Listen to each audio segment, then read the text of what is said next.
এক এক করে 6 রানী জল নিয়ে চলে গেল। সর্বশেষে আসবে ছোট রানী বিমলা। আমি তাকে 7 পুত্রের বরদান দেব। না, এখন আমি এই ঘাটেই বসলাম।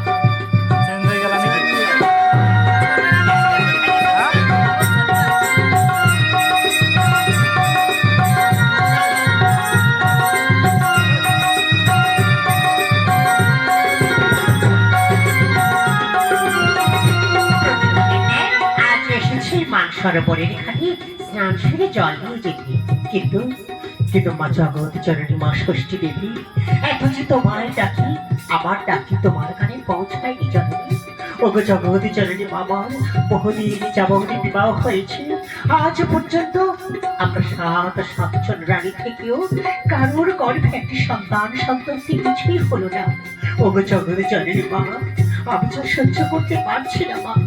একটা নারীর জীবনে মা তাকে যদি না শুনতে পাই, তাহলে তাহলে সে যে নারী জীবনটা বৃথা মা।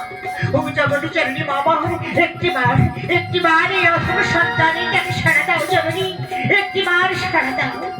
টাকা বহুক্ষণ হলো, আমি এখন স্নান সেরে জল নিয়ে গৃহে ফিরে যাই।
এই মান সরোবরের ঘাটে আগে তো তোমায় কখনো দেখিনি মা।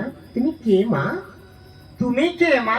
এই মান সরোবরের ঘাটে জল নিতে এসেছো? আমি এক অভাগিনী মা, এই রাজ্যের যিনি রাজা, সেই জয়সিংহ রাজার ছোট রানী। আমার নাম বিমলা। তোমার নাম বিমলা? হ্যাঁ মা। আচ্ছা বিমলা, তোমাকে একটি কথা জিজ্ঞাসা করবো মা। বলুন মা, আমায় কি জিজ্ঞাসা করবে? তোমার ছেলে মেয়ে কয়জন? মা